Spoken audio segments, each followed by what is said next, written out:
दोस्तों, मनोज कॉमिक्स की एक और कॉमिक्स आपके सामने प्रस्तुत है, मिस्टर बूथ।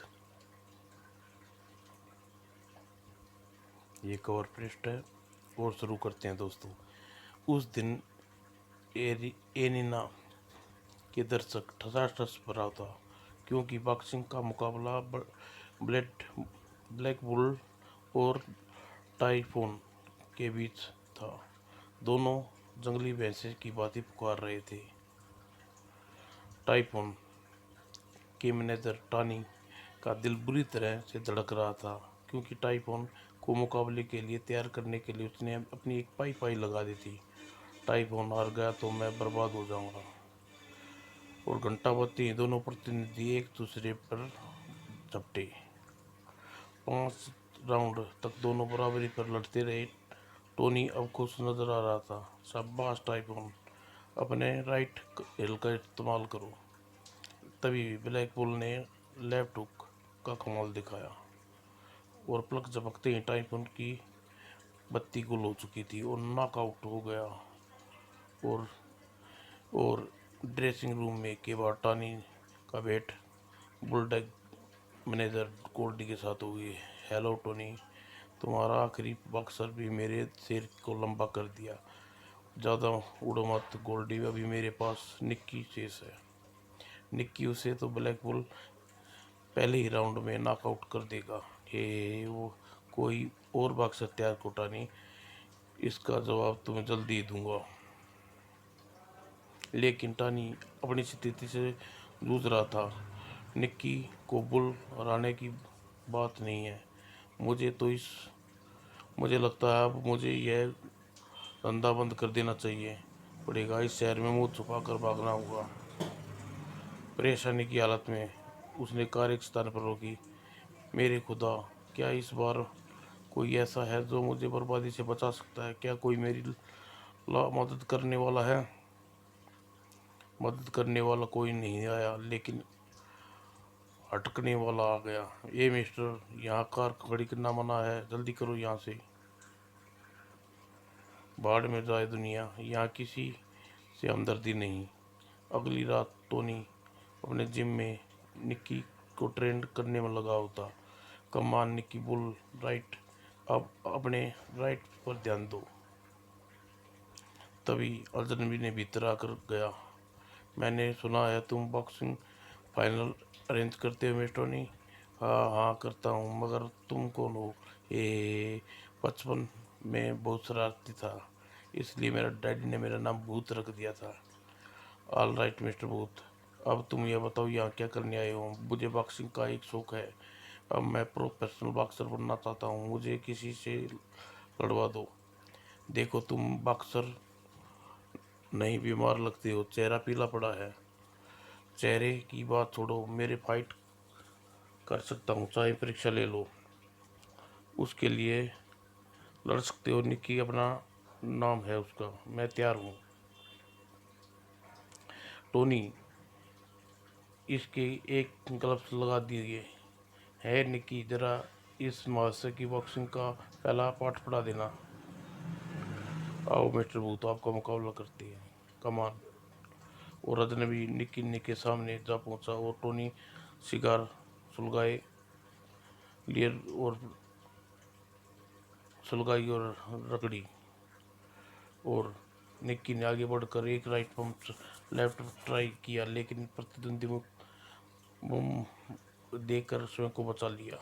निक्की यह हालत हुआ कि वह 1000 की तक गिनती भी अपने लिए बेकार थी। और फिर भूत ने एक राइट हरकत में आया और टोनी ने दिया सलाई से शिकार तक नहीं पहुंचा था कि यही हो गया था। ओ माय गॉड, तुमने इसे गिरा दिया। हमने किसी को एक को तो गिरना ही था। तुम्हारे दांत का भयानक है। मुझे ड्रैकुला की याद आ गई। लेकिन इस समय की बॉक्सिंग की बात कर रहे हैं, क्या मुकाबले में मुझसे लड़ पाओगे? टोनी अपने राइट हैंड को ग्लव्स चढ़ाया। जब मैं लड़ता था तो मेरा राइट हैंड बड़े पार्ट ढेल लेता था, अब की काफ़ी जान है। क्या एक ट्राई कर सकता हूँ? आपके राइट हैंड का स्वागत है। वो टोनी ने पूरी शक्ति से मुट्ठी पंच भरा और तिगनी का नाच नाच गया। आज इसका आज इस बुल को नानी याद आ जाएगी। और मुकाबला शुरू हुआ। बुल ब्लैक बुल बिखरे सांड की तरह मिस्टर बूथ पर झपटा। 28 सेकंड तक बुल की प्रहावी रहा और 19वें सेकंड बूथ भारी था और ब्लैक बुल चिंगार बुझ गई। 7, 9, 10 और गोल्डी इस परिणाम को सवेरे तुम्हें तैयार किया है। उफ, यह भयंकर बुल के 19 सेकंड ना में नॉकआउट हो गया। ओह उठो बुल, उसका जबड़ा टूट गया है। गोल्डी, उसका अस्पताल में ले जाओ। और इस फाइट के बाद अगले 2 महीने तक मिस्टर बूथ टोनी को 4 मुक्केबाज के जीते। इस प्रकार टोनी सारा दिल दर्द दूर हो गया। तुम्हें मुझे बर्बादी से बचा लिया मिस्टर बूथ। मैं जितना धन कमाया है उससे आधा तुम्हारा। मुझे धन की जरूरत नहीं है टोनी, अब मैं आराम करने जा रहा हूँ। और फिर रात को मिस्टर टोनी पहुंचा। मिस्टर बूथ ड्रैकुला की फिल्म देख रहा था। मिस्टर बूथ कमरे में चला गया। इसे क्यों बंद कर दिया? मुझे वैम्पायर से घृणा है। क्यों? वैम्पायर तुम्हारा क्या बिगाड़ा है? वैम्पायर खून पीते हैं, इंसानों के दोस्त नहीं होते। जिसे इंसान का खून पीते हैं उनसे जैसा बन जाता है। तो तुम्हें बुराई क्या है? अपना पूरा बदलने के लिए हर एक का अधिकार है। अरे छोड़ो इस बहस को, तुम यह बताओ कि अगले सप्ताह तुम्हारी फाइट होने जा रही है। मिस्टर बूथ आपकी प्रतिक्रिया व्यक्त नहीं की। उसी रात निक्की कमरे में लौटा था, भाग्य कोस रहा था। पता नहीं कहाँ से हमारा कमीना टोनी मुझे एक प्रमोट करने वाला था, लेकिन वह इस बार बॉक्सिंग कोई भी तैयार नहीं है। तभी निक्की, तुम मुझे शायद ही मेरे बारे में सोच रही थी। और तुम यहाँ क्या कर रही हो? मैं तुम्हें कुछ देना चाहता हूँ निक्की, मुझे अपने निकट आने दो। क्या चाहती हो मुझसे? दूर हो। मैं दूर चला गया तो मगर तुम कुछ देने के बाद। अगली सुबह टोनी सोकर उठा। टोनी, जब तुम्हारा बॉक्सर हमेशा के लिए चला गया है और तुम्हारे लिए यह चिट्ठी छोड़ गया है, कहाँ चला गया? वह इस तरह नहीं जा सकता। टोनी, मैं जा रहा हूँ और तुम्हारी मदद करने करने आया था क्योंकि तुम बहुत निराश थे। कब्रिस्तान के निकट रुककर तुमने भगवान से मदद मांग रहे थे, इसलिए मैं तुम पर दया आ गई। लेकिन मैंने ज़्यादा दिन अपनी दुनिया से बाहर नहीं रह सकता। मगर तुम चिंता न करो, मैं खाली हाथ छोड़कर नहीं जा रहा। जरा निक्की को गौर से देखो। टोनी ने सिर उठाकर निक्की की तरफ देखा। ये मेरे खुदा, हे, अब इसका राइट होक भी आजमा कर दो टोली। और टोनी ने उठकर निक्की पर ठुड्डी पर प्रहार किया और अपनी जान नानी याद आ गई। भूत के जाने से पहले निक्की ने अपनी ताकत का प्रदर्शन कर गया। हा हा हा जी। और हत्यारे की हत्या। अंधेरी रात में सुनसान सड़क पर मौत का सौदा हो रहा था। रुचि सिंह, 10,000 रुपये बाकी थे, 40,000 कम पूरा होने के बाद मिलेंगे। और सौदा मंजूर है सेठ, शिकारों की तस्वीर दिखाओ। रूप सिंह ने पेशेवर हत्यारा था। शहर में भी दिनेश कार्टून, अशोक राणा और उसके 2 व्यापारी प्रतिद्वंदी को रास्ते से हटाने के लिए किराए दिया था। गुड, प्रवीण खन्ना और अनिल राजन चित्तर इसके पीछे उनके दफ्तरों के पते लिखे हैं। इस इमारत के बिल्कुल सामने सड़क पर 10 मंजिला इमारत था। रूप सिंह पहले मिस्टर प्रवीण खन्ना का शिकार बनाने का फैसला किया। प्रवीण खन्ना इस ऑफिस में इमारत में 5वीं मंजिल पर है। प्रवीण खन्ना दफ्तर की खिड़की सड़क की ओर खुलती है। सामने ही होटल में 5वीं मंजिल रूम 506 पर राइफल की गोली का शिकार बनाया जा सकता है। और उसी शाम 7 बजे रूप सिंह अपना हुलिया बदल कर होटल की ओर जा रहा था। मैंने होटल में रूम करके 506 और राजकुमार नाम व्यक्ति से ठहरा हूँ। खन्ना के मारने के लिए इसे रास्ते से हटाना होगा।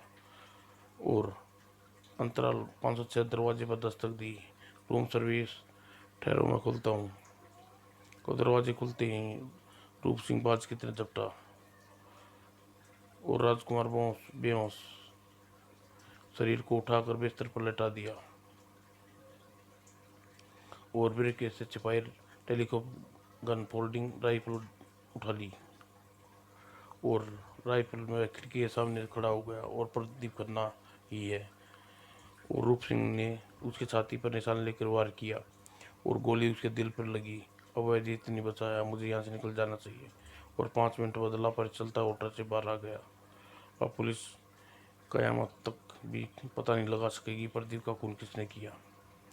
और सुबह अखबार में प्रदीप खन्ना की खबर छपी थी। हाँ, पुलिस एक दाढ़ी वाले व्यक्ति को तलाश रही है जिसने होटल के कमरे से मिस्टर राजकुमार को बेहोश किया और फिर गोली मारकर प्रदीप की हत्या कर दी।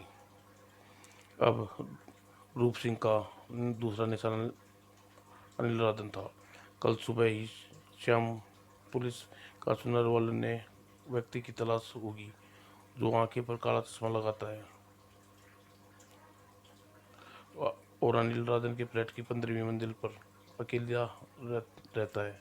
वह अपने हाथ में थमी वेल्डिंग को अंदर डाला और पाइप करने लगा। इस कैन से बारीक से क्लोरोफॉर्म गैस 5 मिनट के अंदर प्राणी को बेहोश कर देगी। और कुछ क्षण बाद इंतजार के पश्चात जिसने मास्टर की का अनिल राजन के फ्लैट का द्वार खोल दिया और अंदर प्रविष्ट हो गया। वह बेचारा तो सोते सोते ही बेहोश हो गया। और रूप सिंह ने उसके बेर शरीर को कंधे पर उठाया और बालकनी में ले आया। इसे मारने के लिए गली बरामद नहीं करूंगा। 15वीं मंजिल से नीचे गिरेगा तो इसकी हड्डियां का चूरमा बन जाएगा। और अगले क्षण बेरहमी ने राधन नीचे फेंक दिया और अनिल समाप्त करने का रूप सिंह इमारत में सुरक्षित निकल गया। और मेकअप उतार कर उन्हें अशोक राणा को फोन किया। हेलो रूप सिंह, मैं बोल रहा हूँ, तुम्हारा सेठ, तुम्हारा काम हो गया है, तैयार है। घर पर नहीं है रूप सिंह, मैं नहीं चाहता कि हम दोनों एक साथ देखें तुम्हें। पिंटो के नाके पर पहुंच, मैं रुपया लेकर वहीं पहुंच रहा हूँ। और पिंटो क्षेत्र में एक वक्त पर इंस्पेक्टर व्यक्तिगत पर था। यह अंधा आदमी इतनी रात गए सड़क पर घूम रहा है, किसी वाहन के नीचे ना आ जाए, सावधान करता हूँ। और उसने निकटिक जीव रोकी। एक्सक्यूज मी मिस्टर, आपका यूँ सड़क पर घूमना उचित नहीं है, एक्सीडेंट हो सकता है। यदि आप चाहें तो मैं आपको घर तक छोड़ दूँ। वो आप भाई कौन है? मैं एक पुलिस इंस्पेक्टर हूँ, इस वक्त अपनी पेट्रोलिंग ड्यूटी कर रहा हूँ। आओ जीप में बैठो, तुम्हें घर जाना तो पहुँचा देता हूँ। थैंक यू इंस्पेक्टर, दरअसल मुझे रात को टहलने की आदत है, इसलिए आज मैं भटकता हुआ दूर निकला आया। तभी कहीं दूर आवाज़ सुनाई दी। अरे, ये आवाज़ तो गोली चलने की है। मुझे तो नहीं, कार के ब्रेक टायर की आवाज़ लगती है। नहीं इंस्पेक्टर, यह गोली चलने की आवाज़ थी। मैं ऐसी आवाज़ें खुद पहचानता हूँ। दरअसल मैं जाकर देखता हूँ। ओके, तुम्हें बात मान लेता हूँ। और इंस्पेक्टर जीप की दिशा मोड़ी और सड़क पर एक कार के आकर रुकी। जीप, तुम लोग भी किसी फायर की आवाज़ सुनी थी? हाँ, वह गोली मेरी गाड़ी के बैक टायर पर आवाज़ हुई थी। इंस्पेक्टर, गाड़ी का कार्बोरेटर कुछ खराब हुआ है। यही तो मेरा ख्याल भी था, लेकिन तुम्हारे साथी को तो यह नशे में है। नहीं, यह सो गया है, अभी जाग जाएगा। उठो भाई, देखो इंस्पेक्टर साहब पूछ रहे हैं। इंस्पेक्टर कार दूसरी और आवाज़ लगाई। हेलो इंस्पेक्टर साहब, हेलो साहब, अगर तुम ये बात करो पुलिस, मुझे सोने दो। और इंस्पेक्टर संतुष्ट होकर जीप आगे बढ़ा दी, लेकिन वह अंधा व्यक्ति बेचैन था। इंस्पेक्टर साहब, मुझे गड़बड़ लगती है। क्या आपको कार में बैठे दूसरे व्यक्ति को बोलते देखा था? नहीं, मैंने उसकी आवाज़ सुनी थी। तो फिर आप धोखा खा गए। दूसरा व्यक्ति ही बोला ही नहीं था। जो व्यक्ति आपसे बात कर रहा था वह ही व्यक्ति की आवाज़ अर्थात होठ हिलाकर बोलने की कला में माहिर था। उसी ने होठ हिलाए लिए और चकमा दे दिया, लेकिन यह जगह मात खा गई। उस फन का कोई भी कितना भी बड़ा माहिर हो क्यों ना हो, अपने होठों को हिलाए बिना ही पी की आवाज़ नहीं निकाल सकता।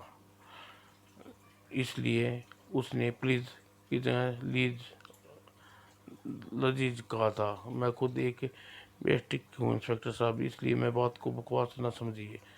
सोने दो उसे। मेरे अंधे दोस्त को शक हुआ कि फायर की आवाज़ हुई, इसलिए मैं इधर निकला है। अंधे की बात इंस्पेक्टर बनवारी को समझ में आ गई और उन्होंने फौरन जीप घुमाई और कार के निकट गया। मैं तुम्हारी गाड़ी की तलाश लेना चाहता हूँ मिस्टर। और जवाब में राणा ने फायरिंग कर दिया। दाएं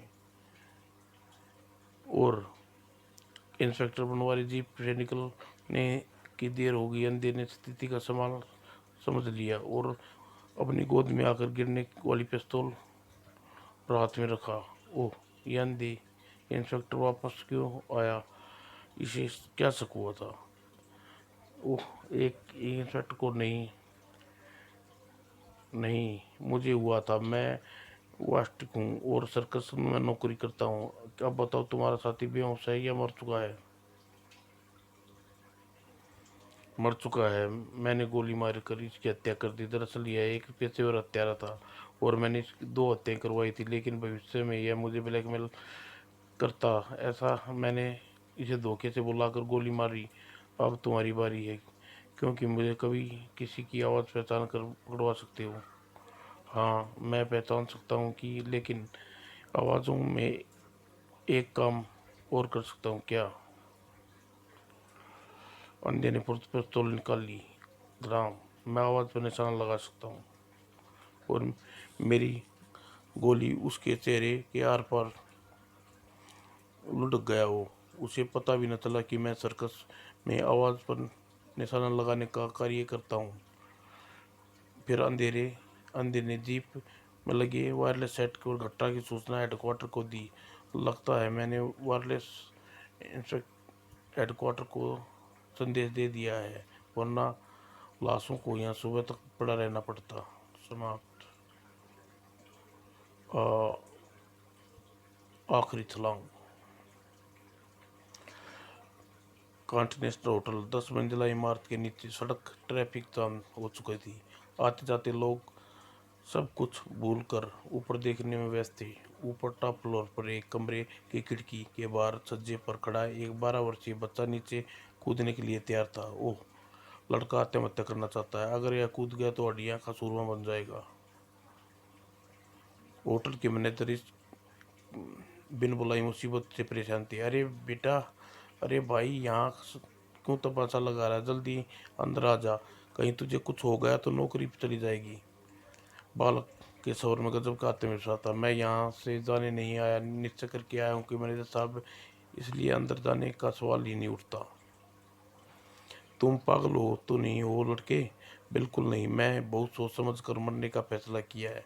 उफ, यह बड़ी भूल हुई। तुम्हें दया करने कमरे की सफाई करने का काम दे दिया। मुझे क्या पता था तुम मेरे होटल में बदनाम करने पर तुल जाओगे। नीचे किसी पुलिस ने फ़ोन कर दिया। पुलिस आ गई। इलाके में इंस्पेक्टर त्यागी नजर आ उठा। उसे देखकर धल्ला उठाकर सर बोला, क्या मुसीबत है? साले में को मरना ही था, चुपचाप कहीं डूब कर मरता। इतनी हमें परेशान करने की क्या जरूरत होती? तुम लोग तमाशा क्यों देख रहे हो? दो दो जने ऊपर जाओ और सुअर को पकड़ कर नीचे ले आओ। जी साहब। 2 सिपाही लिस्ट द्वारा ऊपर गए। उसने मैनेजर अभी भी राजा को समझाने की कोशिश कर रहा था। मान जा बेटे, जान है तो कीमती। आत्महत्या कविता छोड़ दे। आप हटिए मैनेजर साहब, उससे हम निपटते हैं। उसे किसी तरह